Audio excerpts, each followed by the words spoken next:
Thank you so much for taking a few minutes out of your day to join us. I'd like to say a special hello to our good friend Randy out there.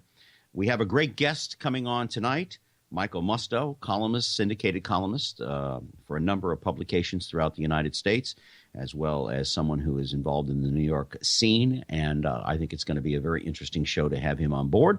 But before we get to that, let me get to the man behind the curtain. And hopefully he's not going to be touching the red button. And that would, of course, be the main man behind this whole misagosh. And that's EW. Good evening to you, sir. Hello. I love the cat picture again. Yep. That's a beautiful, beautiful, beautiful cat. Before we go too far, before Michael joins us in just a couple of minutes, we want to remind everybody how they can get a hold of a copy on Kindle of your book, as well as on Amazon, and some of the other things that people can find out about all the little goodies here on TMV Cafe.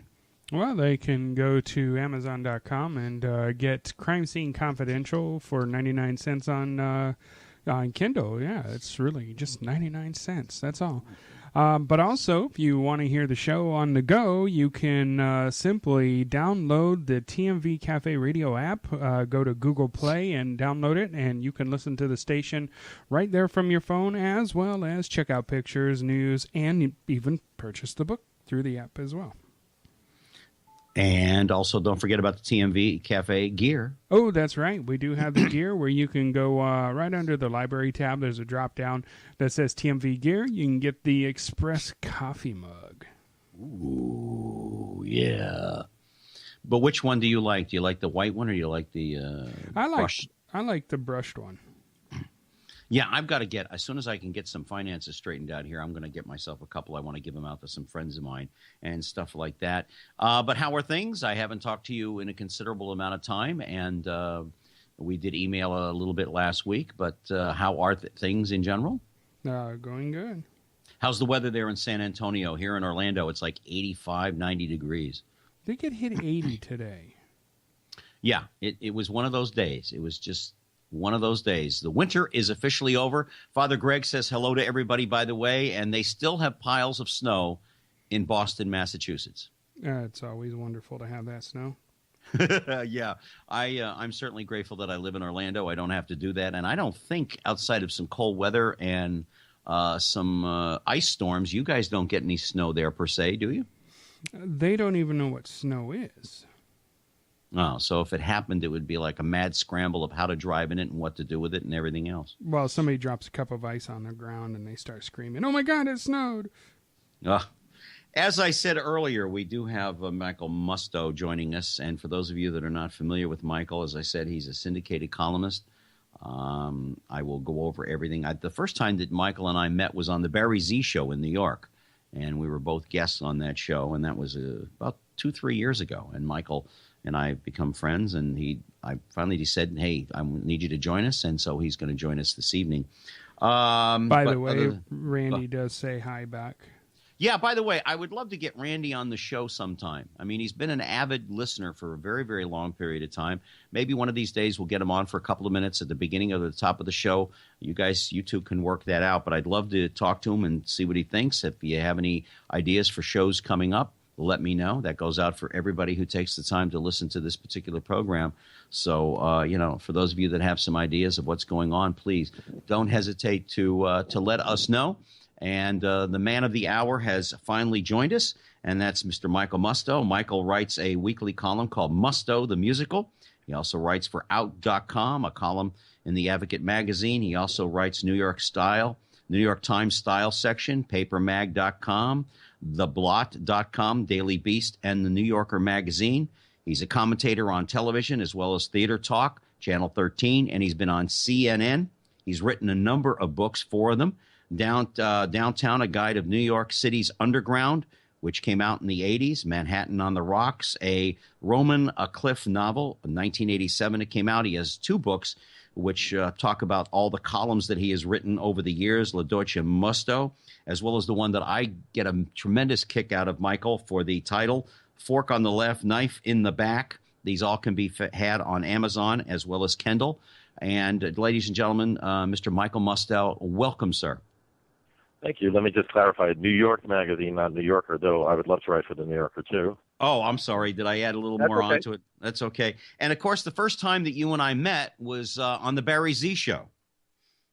Yes, I love Barry. I've been on his show for literally decades now, and his show is on again. It's on Friday night at 2 in the morning Yes, on and one of the public access channels. yes, and I've been a good friend of Barry since he interviewed me when I was performing out in Las Vegas some years ago, and we've been friends ever since. But I do remember the day that you and I think we were the only two guests that Barry had on, but we had a great time. And as I said, you are a syndicated columnist and one of the best that is happening. If it's going on in New York, Michael is well aware of it. He has his ear to the grindstone, which I've never quite understood that phrase, but it pinpoints exactly. If it's going on in New York, Michael, you're well aware of it. Well, hopefully in the entire world, not just New York. But yes, New York is a microcosm of the world. So I'm out every night. I go to screenings, Broadway shows, nightclubs. I'm going to a club later tonight. I don't just absorb information by osmosis or by the internet. I'm one of those old school journalists that really goes out. I'm in the trenches every day and every night. Yeah, I think. Yeah, I think if you really take your craft seriously, you just don't phone it in. You have to go out there and take care of it every week. I sort of take an axiom from a gentleman who I would love to meet someday, and that's Keith Olbermann. And is that you do your homework, you do your job. You're getting paid to dispense information, and you find out what you can about the subject matter you're talking about, which for Olbermann I think is rather easily done. He's an extremely intelligent man, and I know you were on with Keith's show when he was on MSNBC, and so I know I take it from him. And you're not the kind of a journalist that phones it in. You do your homework. You get out there, and a lot of journalists don't do that anymore. Is it because of the timelines that's involved with getting in their column for the day, or is it just we've become a lazy society? I don't think it's so much laziness. It's just everything's more oriented towards the internet, and you do have to crank out more copy nowadays than in the old days, so you don't have the luxury of working on an article for a period of time. Freelance writers, if there are even any that exist anymore, have to crank out 3 or 4 blogs a day. Right. And basically everyone recycles the same stories. Angelina's removing her ovaries and this and that. Right. It becomes overkill, I think, on the same old stuff. So I would rather go out there and put a personal touch on stories and write about my own experiences. And that's one way to stay relevant and to have longevity, because I've been doing this a long time. Yes, you have. And which brings up my first. Go ahead. I was going to say I started literally in the 1970s. Well, I remember hearing of you back in the 80s. So, and I'm older than you, I think. I'm 62 years old, so I think I'm a few years older than you. But you're one of those journalists that when you say it or you write it, it's the truth. And I know you back it up with credibility. So there's really very little questioning on whether you've got the story correct, which is a rarity nowadays because a lot of journalists just kind of, without checking their sources, they just kind of put it in print and, well, whatever happens, happens. Well, if I was starting now, I would not become a journalist. It's really rough out there. It was much easier when I started in the 70s. There were so many magazines and everyone had tons of money. And, for 29 years, I had a column at the Village Voice and they paid me well. They paid my health insurance. And you felt very safe if you were doing a good job. And now there's so much competition. And, of course, journalism is not what it was because of the Internet, because everyone has a website in addition to a publication. Yeah, that's true. In the 80s, I was one of like 7 or 8 columnists in New York. So that was the whole universe. That was my landscape that I had to compete against. Mm-hmm. Everyone on earth now is a gossip columnist. Everyone with a cell phone, could take a picture of a celebrity in a nightclub and write a blog, write something on Facebook. So information is much more accessible now, which is a good thing. But for somebody trying to enter into journalism right now, I wouldn't recommend it. It's really a rough profession right now. What if which gets us to my first real question was, what was it in your childhood that sort of pushed you into the world of journalism? Were you an avid reader? Did you enjoy hearing about other people? I mean, what propelled you to move into the field of journalism? Well, mainly because I was painfully shy and I hardly ever even spoke. In school, it took everything for me to even raise my hand and answer a question or something. I was so shy. Mm-hmm. But I found that when I went to see movies as a kid, which were a wonderfully cathartic experience for me, I loved them so much, and I would run home and write little reviews for myself on Really? index cards. And I just started cataloging all these little index cards full of movie reviews that I would write. And it became my form of expression. And I followed writing by writing for the school paper. Also, yeah, I did read magazines. My parents had subscriptions to New York Magazine and something called Q Magazine. So I read about theater, I read about media, and it really piqued my interest. And I wasn't sure if I was going to pursue that as a career, because even then it wasn't really a solid career to go into. It was very risky. Right. But when I was at Columbia College, I was writing for the school paper, and other publications, like real outside publications, started hiring me. So already before I even graduated, I had my foot in the door, and I thought, let me pursue this, and I did make a go of it. Yeah, and you do, and as I said before, you do an absolutely excellent job. So if you were starting out today, what is it that you would do instead of journalism? I would have no other options because I have no other skills. But for anybody else, I would say try to think of a backup plan, become a chef or an airline pilot or anything you can think of. Do not go into journalism. And I hate sending out that negative message, Right. because I hated when I was starting out and people told me not to go into journalism.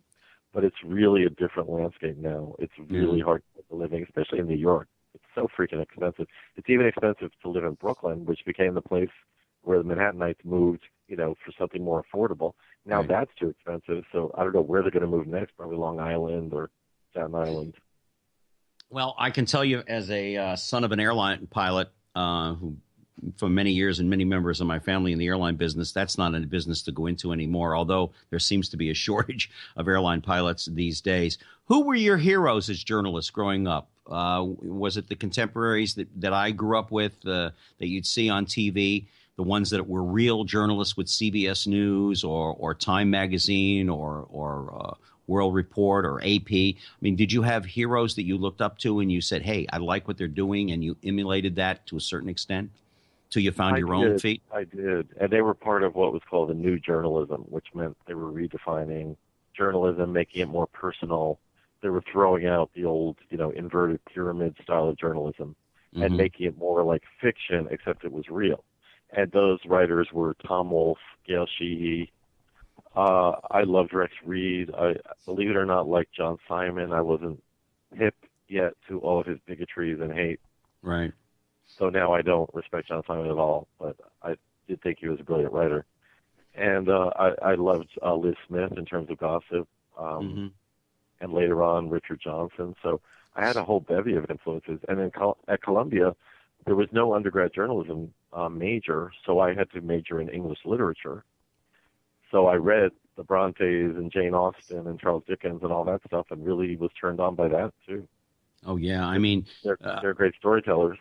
Yeah, and I think that's what makes a great story, which is, for you. I mean, when I read a good story, I'm enthralled with it. The story goes by very fast. It's like if you're on a radio or a television show and it goes by quickly, you've probably done a pretty good job as the guest or the host. What to you is a good story? What is the body and the complexity of putting together a good story? And what kind of stories do you stay away from that you go, I don't think so. I'm not going to touch that. But for you, developing a story, you first get the idea for it. Maybe you're doing a piece on a nightclub or something in New York, or a scene that's going on in New York. But for you, the development of a story, what is it that makes that story run for you and it gives it legs? Well, I've always covered celebrities and nightlife, and I cover nightlife celebrities, in other words, club kids, on the same level as a movie star. To me, they're equally fabulous because they make the city's culture tick in a way. Right. And so anyone who's behaving in a sort of radioactively creative or interesting and original way captures my attention. To me, that's a story. Not just somebody trying to get famous by doing stupid things, right? But somebody who's really got something to offer. And as far as celebrities, I always caught up with them in nightclubs where maybe they've had a drink or two. They were always a lot more interesting to talk to. They're a little more loose. That's never going to happen anymore. They're much more protected now. No, the days of Studio 54 are over with, I guess. Yeah, they have to watch every move because, like I said, anybody could take a cell phone picture of them looking terrible, And yet they don't, Michael. They don't. I mean, Bieber is constantly in trouble. the Kardashians have got their own. I mean, Bruce Jenner. Or is it Miss Bruce Jenner? I don't know what it is at this particular point, but they still don't behave themselves. Well, partly they make it their shtick to misbehave in public, but Justin Bieber is turning a corner now where he's apologizing to everybody for his bad behavior, and he's going to try to stop that. He's growing up, and the people around him have realized that, misbehaving is not cute anymore. He's offending too many people. Bruce Jenner, I think it's great that I call Bruce a she because that's the correct term, and I think it's great that she's transitioned, and it's unfortunate she has chosen a reality show as a way to break that story, but I'm not surprised about that, and maybe some people will be educated about it. Do you think, and this just came to my mind, do you think that we as a public, I'm 62 years old, you're a little bit younger than that, sir, but do you think we're tired of the Kardashians yet? I hope. I am so off as far as what the mass market is feeling. I always think somebody's over, and then they last 5 more years, So literally, it was, I think, 5 years ago, I thought the Kardashians were going to be over. I mean, I'm the one who said Madonna was going nowhere. This is in the early 80s. I said, oh, this girl's going nowhere. She's a horrible bitch. So I'm the last person to ask about longevity or the future. Yeah. Well, it depends. I mean, she has reinvented herself to a certain extent, and now that she's sort of out of the limelight, you see her here or there, but you don't see her as much as the Kardashians will do or some of the other young people. I got to be perfectly honest with you. I enjoy watching the Tony Awards. I also enjoy watching the Emmys and the Oscars. But some of these young actors, they come and go so fast as compared to actors of my generation or the older generation that I don't even know who they are, and I don't necessarily go to all the movies. I mean, is it fairly safe to say that the consumption of Here Today, Gone Tomorrow is going along a lot faster? That train is moving quicker than it ever did before. Of an actor is washed up. I hate to use the analogy, but it's almost like a porn star. You've done so many movies, and if you're not really 100% all that great, you're done at 35 or 40 years old. Well, that's possible, but there's more media than ever, and there are more channels than ever, so there are more venues for people to become stars. Mm-hmm. So, of course, the very nature of reality shows are based on 15-minute celebrities. Yes. I don't even write about who's on, let's say, Real Housewives, because by the time you write about them, they're already booted off the show, and there's the next season. Yes. But that being said, there are also these long-running icons, just like there always have been. There are people like Helen Mirren and Judi Dench and Meryl Streep and, all the great actors, those 3 women. There's men, too. Mm-hmm. So there's still room for the real celebrities with substance to their body of work, as well as the disposable celebrities. I have no problem with disposable celebrities. I think they're fun to write about. But you can't take them seriously. And, they're just going right through that trap door of celebrity the next time you look. I watched a number of episodes of The Housewives from New Jersey. And, Michael, I got to tell you, those women scared me more than guys that are in the mob. I mean, they really just – I watched other shows on the Housewives shows. Are these just women who are just dying so much for attention? They don't get it anyplace else, and they get cast into this, and it shows them in the worst light in the world. And I realize there's editing involved, but, still. Reality shows are based on conflict. I mean, I've had people try to get me involved in pitches for TV shows that are kind of nice, positive reality shows based on mentoring, and I'm like, this is never going to get greenlighted. The ones that get greenlighted are, like you say, they're heavily based on editing. Women are used often to be shown in a terrible light. Mm-hmm. And you say, how would they do it? Well, they end up making a lot of money, not necessarily from the show, but they make personal appearances, they write books, they have merchandising lines. Yes. I personally would not do it. I don't think the price tag attached to all the wealth that comes from it is worth it, because you're basically degrading yourself. Mm-hmm. You're groveling, you're throwing mud, literally and figuratively, and it's yucky. It's a yucky way to become famous, but that's the most prevalent way to become famous in our culture right now. Or you bust into the White House for a White House dinner in a way of maybe getting on a reality show. I mean, it seems like there's a lack of character on a lot of these ladies' parts that just doesn't dive. It really doesn't. Michael, are there any particular subjects, say famous celebrities, that you've gotten stories of over the years that, quite frankly, you just said, yeah, that's an interesting, sensational story. It has some sizzle to it, but the subject matter, I'm just not going to touch it. It's just out of bounds for me. Is there such a thing when you do what you do as an out of bounds story that, I'm not going to go near that? That would hurt the person in spite of the sizzle I would get from the column being written. Probably sometimes, but basically I was brave and went to a lot of places a lot of columnists wouldn't go. But sometimes I would do a column of just blind items where I don't even say the name. Mm-hmm. And it just became a kind of guessing game. And those are some of my most popular columns. Mm-hmm. But I don't really do those anymore because the whole landscape has changed where with TMZ and all these websites, everything is out there. There's no need to be coy anymore about certain items and make it a guessing game. TMZ says every time a celebrity is rushed to the hospital, and yes, every kind of horror story, they're there somehow with their cameras. So to do an item about blind items almost comes off as too coy and archaic nowadays. But now I don't even do that kind of gossip. I just do mainly like celebrity interviews, observations, reviews, things like that. My tone has changed a little bit through the years. Well, I know that you do. I know you do great work. When you go to work for these different publications, I've always been curious, if someone works for CBS or NBC, and depending upon who they are as a journalist, do you have carte blanche, or do you still have to go through the editor to check your pieces to make sure that the facts are there, et cetera, or can you pretty much write whatever they want? They know who Michael Musto is. Or, do you have checks and balances, rules and regulations within the organization from newspaper to newspaper or internet service to internet service? Or do they say, well, this is Michael, this is what we're hiring him to do, let him run with it? Generally, they've asked for me and they want what I do. There's always going to be an editor, thankfully, to go through your copy to say maybe this should be a semicolon instead of a colon, or maybe we could cut this out. But generally, what I write gets published, I've been at this a long time. I know what I'm doing. And if I write for something like the New York Times, it's going to go through more of an edit because it has to be funneled into the New York Times style, which is very dry. Sometimes my style is a little too colorful, and they're much more about facts and details and kind of a dry presentation. And that's fine. I love doing that. But if I write for blogs like Paper Magazine or The Blot or my weekly column on Out.com, generally they're just asking for what I do. They know they can trust me. And it's read by an editor, but then it's just pretty much put out there.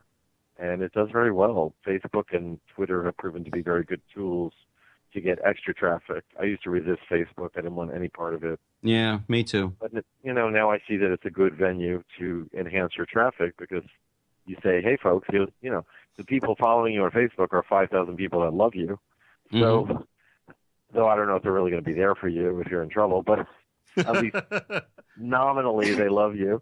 Right. And so if you say, here's my latest blog or my newest article, they all click on it and they want to read it and they comment on it. It creates an instant discussion. Yeah. And it's much more interactive than in the old days when I would just write a column and put it out there. I wrote that column for The Voice for so many years. Right. And I didn't know till years later when there was internet and Facebook that it was actually affecting people. Because back then you had to write a letter in the mail, mail to somebody and say, I love your work. Right. And not everybody wanted to go to that much trouble. But now I'm finding out on Facebook people saying, I came out of the closet because of you. I moved to New York because of your column. And it's very inspiring to know that. So I love having the immediate response of the social network. And also if you write about a celebrity, they'll retweet it. And if you write about like a Kathy Griffin and she retweets it, that's like an extra million people, Yeah, Kathy goes by that. EW, my producer here, has got a Facebook page set up for me, and I'm getting one for another project that I'm on, doing a television thing down here. But now I'm beginning to understand what EW has been saying for years about, Facebook, et cetera, and he's absolutely right. So I've got to start responding to that. You mentioned, and I didn't mention this in the introduction, but You have been in a number of documentaries and videos, and you've won 6 Glam Awards in a row for your writing and blogging, and you've also recently won a Lifetime Achievement Award from the LGBT community, from the LGBT Expo. When you first got started, was it hard being a gay man writing a column in New York, or is New York even at that time progressive enough to say, look, he's a good writer. It doesn't really matter what he does in his bedroom, and or was it difficult for you to break down some barriers? Well, I started the column in 1984 at The Voice, and at that paper, obviously, it was anything goes. There were so many openly gay writers, and that was the place for alternative voices. So that was not a problem. However, in the larger world, it did marginalize me because it just wasn't happening in journalism. There's nobody out at that point. And even within the community, I didn't get a lot of love because people didn't like the type of person I was to represent them. In other words, I was writing a lot about parties and nightlife. Even though my column became more politicized with time, they saw me as too frivolous. And so I didn't really get the endorsement of the gay community, and I wasn't getting any endorsement of the straight community. But I stuck to my guns, and being who I was made me special. I was unique, and I developed more respect through the years. It's funny now I'm getting Lifetime Achievement Awards because at the time, like I say, I wasn't getting the honors at all. But looking back, I guess I say, well, you know what? I guess you were kind of a pioneer. You did trailblaze certain issues, and I was openly gay when it wasn't cool. There were so few openly gay people in the media, you have no idea. I mean, now it's like everywhere, obviously. Yes, yes. But it wasn't like that at the time. Liz Smith was in the closet, and there were no other openly gay gospel columnists. So, well, I grew up with my uncle, who I don't know if you remember, Tubby Boots, a comedian on Miami Beach. And Tubby was a gay man, and so I grew up in a household where my uncle was gay, and it didn't affect me one way or the other. The homophobia for me was like, I have an uncle who's gay, I have a sister who's gay. I've always had a great deal of respect for those in the gay community because they're human beings. What you do in the bedroom, Michael, is of no business to me. I don't care. God bless you. I hope you're happy. But I've never understood the homophobia to begin with.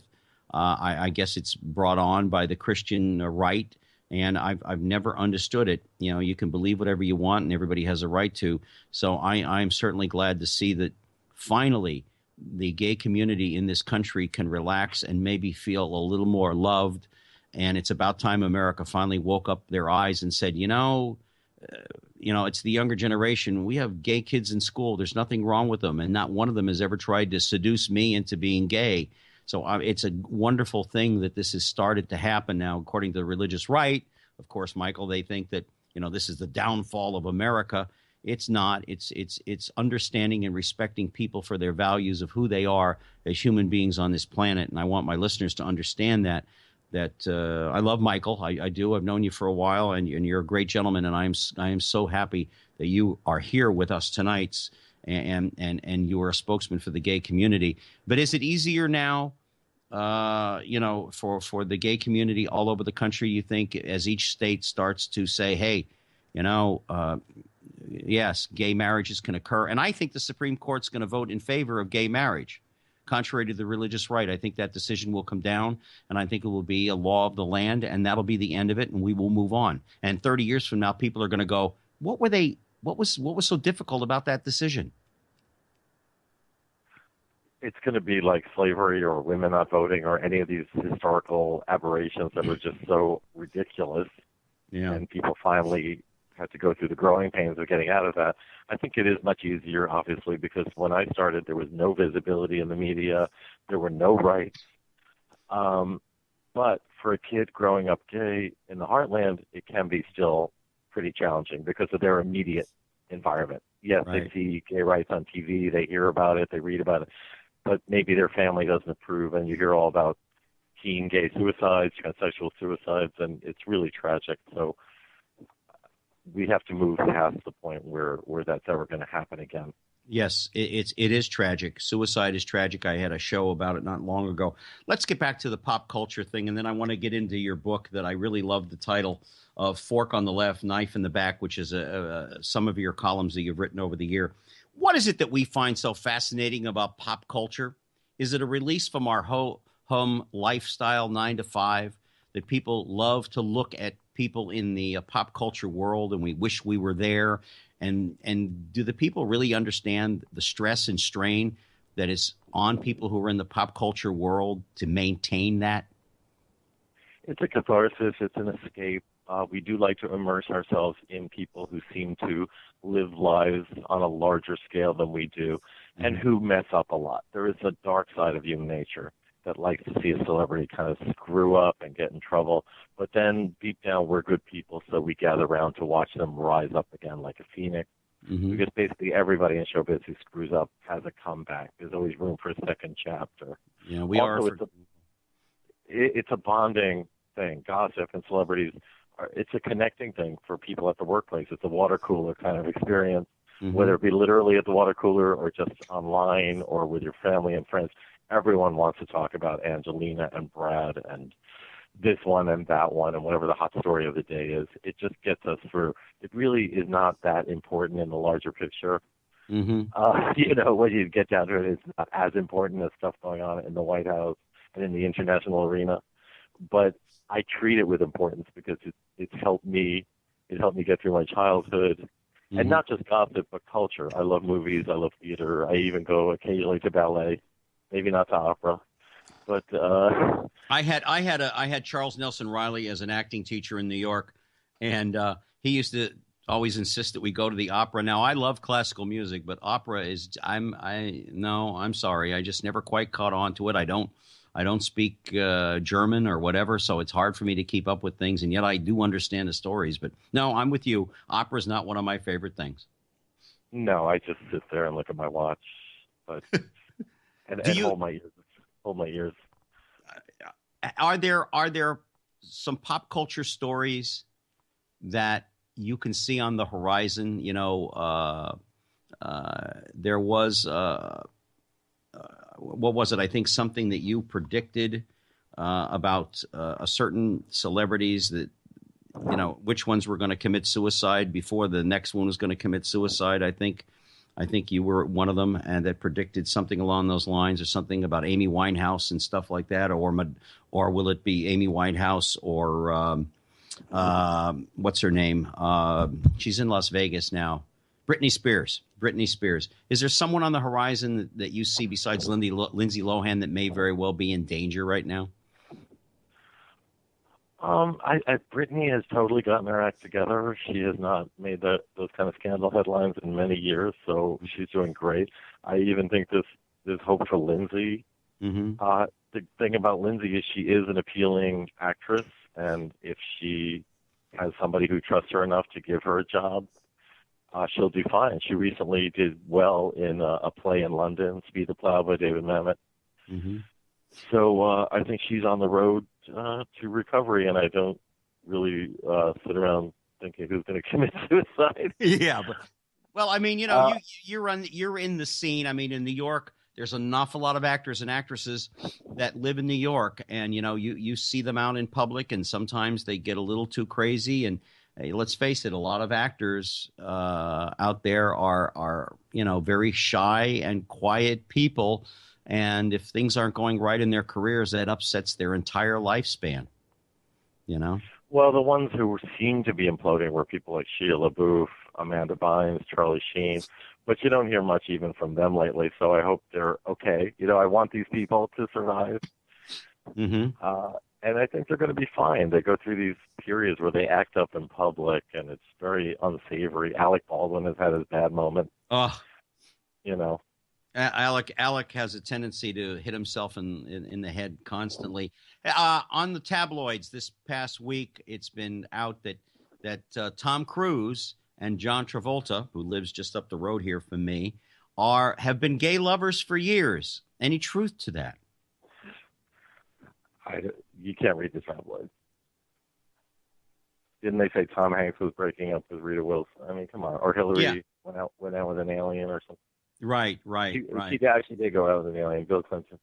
But I'm amazed that Monica Lewinsky is back in the headlines, and I think that's probably the Republicans fueling that.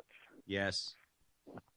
Anything to embarrass Hillary. I mean, they're really going to go after Hillary like crazy. Oh, and putting Monica back and Monica playing the victim is stirring the pot all over again. It's humiliating Hillary all over again.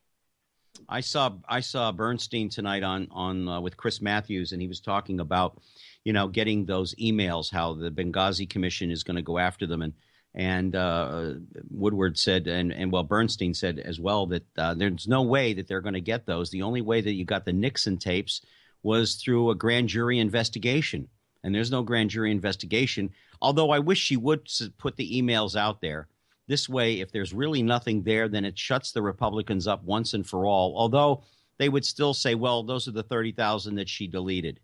I've often said, Michael, that if Obama walked on water, they'd say, look, the man can't swim.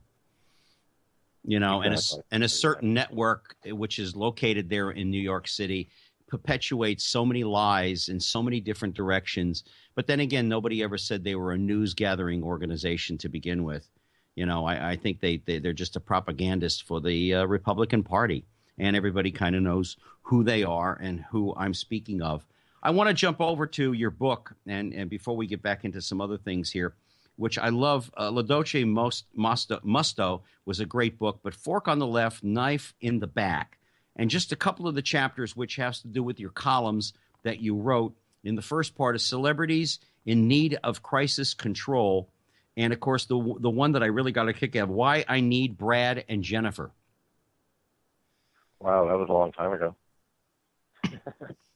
But yes, I did need them. They were a staple of my gossip diet. People might not even remember Benifer, as they were called. Yes, yes. Oh, no, or Brennifer. I don't know what they were called. But way before Angelina, Brad was with Jennifer, and they were America's sweethearts. She just seemed like the cheerleader captain, and Brad was like the football captain. They were the people you kind of looked up to in the high school cafeteria. Right. And they belonged together. And then what always amuses me about gossip is that the couples that seem so wrong and that everybody says are just going to be the end of civilization, like Brad and Angelina, because Angelina was the other woman, you'll recall. Yes. And, yes. She was just the devil. She made out with her brother. She had a vial of blood, blah, blah, blah. That's the couple that lasted, just like Woody Allen and Soon Yi, who everyone said were going to destroy civilization because she was Mia Farrow's adopted daughter, and this was just wrong in every way. It was against nature. Well, they're still together. Yeah.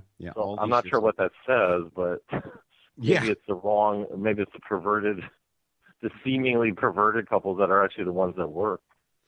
And then the other column that you wrote in this same chapter is The State of Celebrity in the Closet.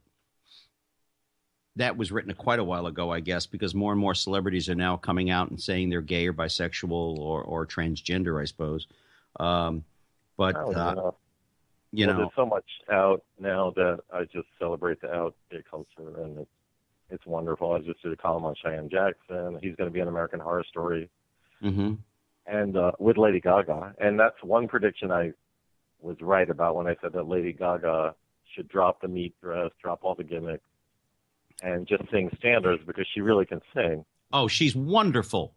She's absolutely wonderful. And when somebody, I don't know who it was, that poo-pooed her appearance on the Academy Awards when she sang some of those standards, I thought it was absolutely the thing from Sound of Music. She sang the theme from Sound of Music. I thought that was absolutely fabulous, and her dress looked great. And I didn't understand why people were criticizing her about her performance. I still to this minute. I have to hang my head and admit it was Stephen Sondheim who said it, and I totally agreed with him. I didn't think she did well with that. However, she has done very well with the Tony Bennett duet, Cheek to Cheek, and all the standards. And the thing is, she can do that. Madonna can't do that because Madonna's not that kind of singer. Madonna can sing and she can dance, but she doesn't have that raw talent like Lady Gaga. And of course, people are going to criticize me for saying that. But Madonna can't just stand there and sing old Peggy Lee songs or something. No. Whereas Lady Gaga can stretch and can do something like that. And then I'm sure Lady Gaga will go back to her dance music and appealing to her little monsters and all that. Yeah. But I don't think Madonna can break out and do a variety of things. That's why she's still huffing and puffing and, doing these production numbers and falling, the poor thing. That was awful. Oh, yes, it is. And part 4, Weirdos Are My Heroes. And I will set this up by saying the person you're talking about here is not a comedian that I really enjoy watching. I know she's very talented. I know she's extremely funny for a certain degree, but maybe it's my age. But Sarah Silverman is my kind of expletive. I don't She gave me a great interview. I like what she does. I like the new wave of female comedians who kind of make fun of political incorrectness by embracing it. I mean, in other words, she says outrageous things about like the alleged Holocaust and things like that, and she's making fun of stupidity. She's not being stupid. It's a very delicate, tight wire act that she performs as a comedian. Yes, Lisa Lampanelli is another one. Lisa Lampanelli embraces all these horrible racial and sexual stereotypes, but she's poking fun at them as she's doing them. And it takes a kind of intellectual leap for the public to get what they're doing, and they do get it. So I think that's an interesting wave. I mean, I really miss Joan Rivers because she was the queen of politically incorrect humor. She changed the face of what female comics or all comics could get away with. Right. And as shown by Kathy Griffin's failure at trying to replace her, you can't just fill her shoes that easily. No, and Kathy's a genius in her own right. But I go back to a female comedian long before a lot of these people, and that's old Jackie Moms Mabley. I love Moms Mabley. Oh, I remember her. I was brought up listening to her, as well as Lord Buckley of that generation. I have some of the old cassettes of Lord Buckley stuff through my uncle. But I saw Sarah Silverman perform out in Las Vegas, and a lot of people just got up and left halfway through the show. Her style is a little bit different, and I understand she's extremely talented. She's a great writer. She has a good camaraderie with other comedians and writers. But I can go back in the day when it was so difficult for female comedians to even get a spot at Catch a Rising Star or the Comedy Store or the Improv or anything. I mean, even in Los Angeles, Bud didn't have that many female comedians come up on stage. I mean, Carol Leifer was probably one of the starts. Of course, she was good friends with Jerry and Jay. But I remember when a lot of female comics they were around, but they weren't getting much of a shot, and they have to perform at coffee houses and bookstores and stuff to even get recognized, which is some of the stuff that Joan did. Well, when Joan started, it was basically there had been Moms Mabley, there was Phyllis Diller, Toady Fields, and Joan, and that was about it. There were very few. And yeah, you're right. In the 80s, it was basically Elaine Boozler. There was Kathy Ladman. Mm-hmm. And there were just a handful. It was really tough to break in. So I was happy when there was a whole new wave of people like Sarah Silverman, Chelsea Handler, Kathy Griffin, Lisa Lampanelli, all making waves, and it seemed like the floodgates were open. But they had to be really acidic, I would say. They had to be extra barbed. They weren't the cute little, Elaine Boozler types anymore. No, I love of nice. Elaine Boozler kind of made kind of nice observations. She wasn't really. I loved her. I absolutely loved her. I would see her all the time at the Improv in Los Angeles. We'd sit and we'd talk, and she was so much fun. And of course, for those out there that are not familiar, for a while she dated Andy Kaufman. I think she was Andy's girlfriend for a number of years. Was she not? I didn't know that. Yeah, she was with Andy for quite a while. When Andy shaved his head when he was fighting cancer and everything, she was with him quite a bit. But Elaine was one of those really sharp chicks. She's still performing around the country, maybe not as much as she used to, but she's doing very well. What kind of who do you read? I mean, when you're going to pick up a newspaper or a magazine or you go on the internet, who are the columnists or the writers, bloggers that you like to read? I'm obsessed with Broadway and theater, so I read all the Broadway sites, and I'm obsessed with gossip sites. There's something called datalounge.com, which is kind of this gay gossip site where people just kind of mouth off. But some of them are so witty. I'm like, who are these people? They should have their own columns. Even some of the people on the theater sites who write their own little reviews of shows in previews, I'm like, these people should be writing for major publications. They're amazing. Mm-hmm.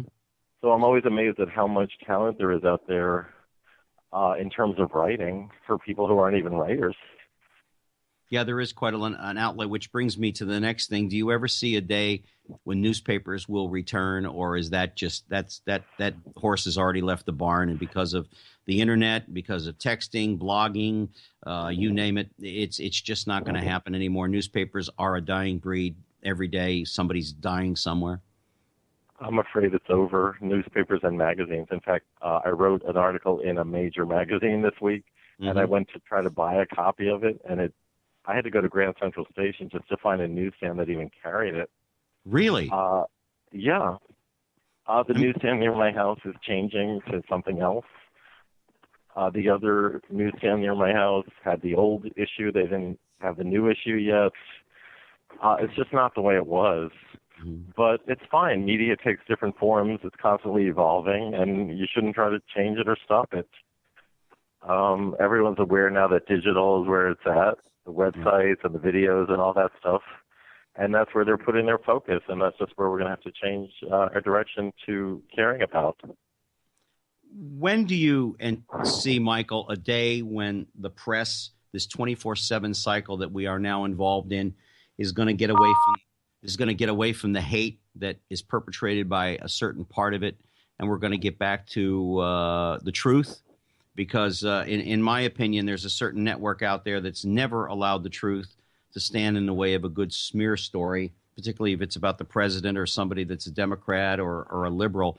Do you ever see a day when some of this is going to be pulled back and we're going to get back to some form of civility in the press, whether it be blogging or is it just so mean-spirited now that it's out of control and it's going to stay that way? I think, are you talking about Fox Channel by any chance? Yeah, Fox Noise. I mean, I just, my blood boils when I have to watch them. I did click on it tonight, and there was Bill O'Reilly interviewing Glenn Beck of all people, and I just do not understand. I guess it's a cult. I guess Fox News is a cult, and it speaks to a special group of people. But the hatred and the lies and the smears. Even if something is, as I said earlier, if Obama walked on water, they'd say, look, he can't swim. I mean, is the hatred eventually going to go away and we're going to get back to some sort of civility? No, it's not going anywhere. And I wish, conversely, some of the channels that only attack Republicans would be a little more measured as well. Yeah. There's nothing as bad as Fox News when it comes to distortion, but there is a certain bias with a lot of different news channels. Mm-hmm. And I think they should all just try to get their ass more in the middle of the road and just try to report the truth on each story. I don't think that's ever going to happen, though. Yeah. Because, these are splinter channels. Fox is a splinter channel appealing to a certain segment of the population that still thinks it's bad to be gay, it's bad to be black, Yeah. And they're gonna subtly or not so subtly feed into some of those biases with their coverage.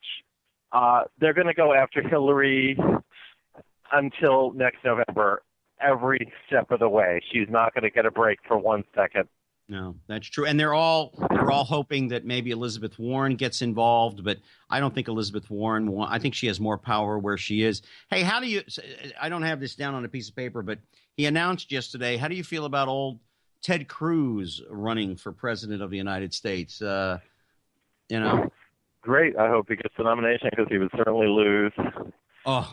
So whenever some loser announces they're going to run for nomination, I'm always hoping they get it. Oh, by the way, Mitt Romney was pathetic. Mitt Romney was absolutely pathetic as a candidate. Yeah. So I would love another Mitt Romney because they're not going to lose. They're not going to win, rather, and we'll keep a Democrat in the White House. And I what I'm about to tell you, I don't think is any scoop on my part, but they did have the hairpiece on Fox News tonight. And you know who I'm referring to. And he's thinking about running again. But I think his NBC show probably comes out about the time he's going to announce. And now we're talking about the Donald. So he's thinking about running. But he said tonight something I didn't think I'd ever hear him say. He said, Cruz has the same problem as the president. Because Cruz was born in Canada, even though he has an American mother. And here's another caveat to that. Cruz was born in Canada. His father immigrated here from Mexico, yet he's against immigration. Is that the epitome of hypocrisy? A politician hypocritical? That's ridiculous. Oh, of course. But, it never would happen here. I mean, the worst is that it seems like we're going to have a Bush against a Clinton, and it's like the same two families. I mean, this is like Dynasty or Dallas or one of these shows where it's always the same two families battling it out. Can we expand the canvas here? Can we get a Cuomo to run? Can we get somebody from New York to run? That would be great if Andrew Cuomo ran. He helped put gay marriage through in New York State. Yeah. But I don't think they think he's a viable candidate. If Donald Trump would be a great Republican candidate because he would lose by a landslide. Oh, God.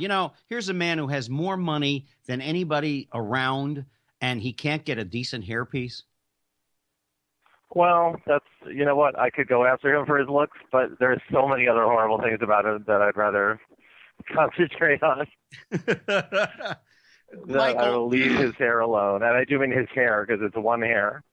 Yeah, I mean, it is his hair, I think. I don't think it's a fake or anything like that. But, Michael, if God came to you tomorrow and he said, Michael, of all the wonderful things that you do, and this is in your career, but you can only pick one to do for the rest of your life and you'll be extremely successful.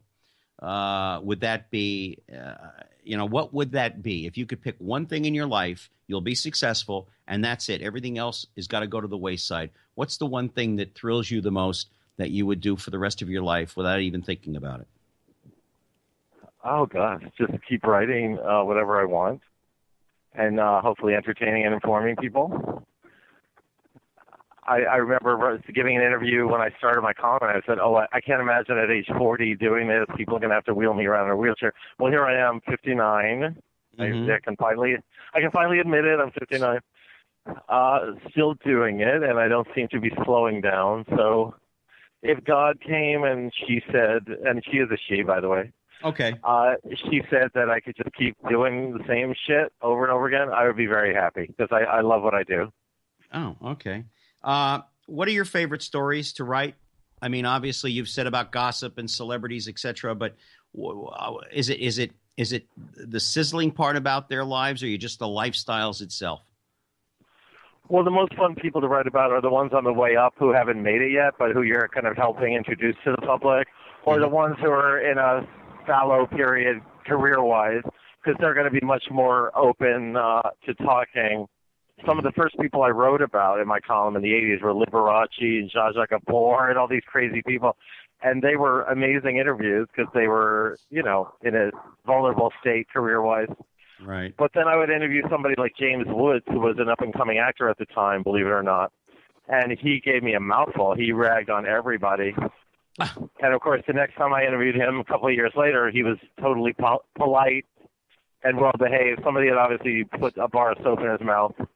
Yeah. And told him, because after a while when you become famous, people around you advise you to watch your mouth and not say anything controversial. That's the problem of my job, is that nobody at the top is going to say anything interesting. Yeah. I used to see Jimmy at the Improv in Los Angeles because he was good friends with Christopher Lloyd, and I knew Chris Lloyd, who lived in my building when I lived on North Kings Road off of Melrose. And Jimmy would always love for me to do one of my impressions, or when I was on stage emceeing for Bud or whatever the case may be. But Jimmy was great. He almost went to the Air Force Academy, but I think he cut his wrist or something, and he medically couldn't go anymore. So instead he went to MIT. I mean, the man is not stupid by any means, and I think he's one of the great unsung actors of our time that doesn't get the kudos that he should get. That's true. And he really is brilliant. He's got really an incredible mind, and he never did get the break to make it to that A level, I don't think. No, he was Oscar nominated for Salvador, in which he was amazing. Mm-hmm. And he was, but he should have gone farther. But this, like I said before, there's always room for another chapter. He'll be able to do amazing work in the future. He'll just keep going and going. Here's a question that somebody wanted me to ask you because they are a big soap opera fan, and now that all the soaps are out in California, and I guess there's not very many of those left, I'm led to believe. Are soap opera actors any different than movie actors? Or I mean, actors are actors, but is there a difference in them?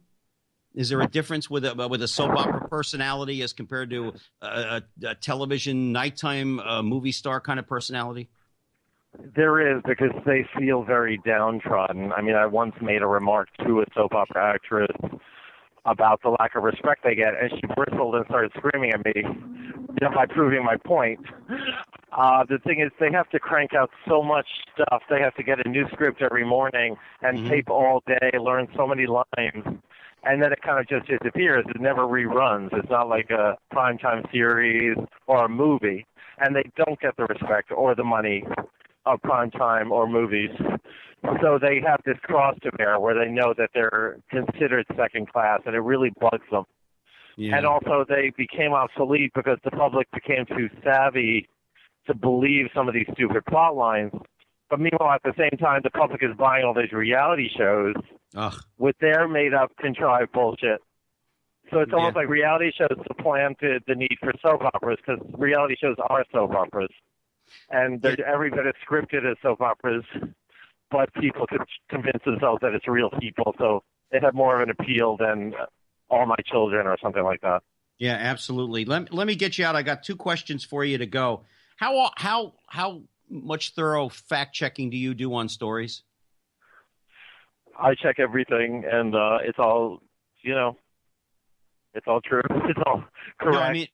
No, I mean, you check. And it's much easier to fact check these days because there's the internet, and and I have sources, and it's all true. It's all true. Yeah. What's the best advice you ever got? When I started my column, I was told, just do what you want with it. Play ball, have fun. You'll never know how far you can go until you go too far. So I was allowed to make up my own boundaries and to find my voice. And to anyone who does want to become a writer, despite the restrictions these days, I would say the same thing. Write as much as you can. Don't turn any job down, and find your voice. You can only find it by doing a lot of writing, and make it personal, make it interesting. Try to rise up from the crowd and have an individual voice, and that's how you will survive in this business. What's next for you?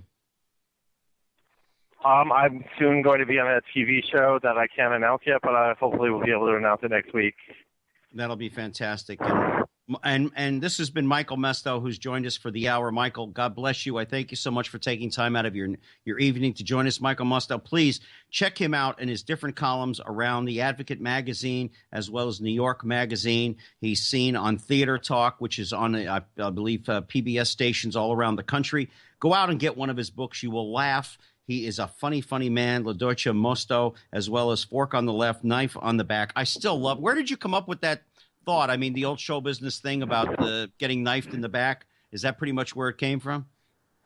This butler at a party in Fire Island, which is a gay summer resort, said the motto in Fire Island is fork on the left, knife on the back, spoon up the nose, dish, dish, dish. So that was too long. That was too long for a book title, so I cut it in half. And if people want to catch you on the internet, where can they go? On Twitter, I'm at Mikey, Mikey, Musto, Musto. I'm on Facebook. I have too many friends already, but I have a fan page on Facebook that you can like, and you can follow my work there. Michael, I want to thank you so much. Thank you for joining us. Hopefully, I will have you back at another time. And would you please tell Barry? Thank you so much for having me. It's been great. Thank you. And please tell Barry Z that I send my very best. And God bless you, and have a good night, sir. You too. Bye-bye. Bye-bye. That was Michael Musto, one of the syndicated columnists and a good friend of mine, and I'm very pleased to have had him on. EW, anything from the chat rooms? Just talk. You know that Trump announced he is running, right? Oh, did he? I just caught the tail end of it. I really didn't check whether or not he had actually I know he was talking about it, but, other than that. And see if you can work with Randy. I'd love to get Randy on the show. I really, really would. And just so you know, and I know it's probably going to get me in a lot of trouble, but I personally would vote for Trump because he does want to get rid of NAFTA. Yeah, that's not a bad thing to get rid of because the president is still pushing the TPP, and I don't agree with that at all. Well, I mean, it'll bring the jobs back to America, and that's what we need. And all right. You don't hear any other politicians talking about that, and that's the only thing that really has sparked my interest about him right now. So. Oh, absolutely. Hey, thanks for being there, EW. You know, thanks for always being on the other end. I never get to say that enough, and I want to thank everybody out there for joining us tonight. And I hope you enjoyed the interview. I got a very good interview for you next week, but I'm going to tease you with that. It has to do with reality shows, and I think you're going to enjoy having this gentleman on and talking about it. Please let us know what you think about the shows. But until next week, here on The Express, take care of yourselves and each other. You've been listening to The Express with Gary Allen. Join us here every Tuesday night at 10 for more captivating talk with Gary Allen. See you next time on The Express.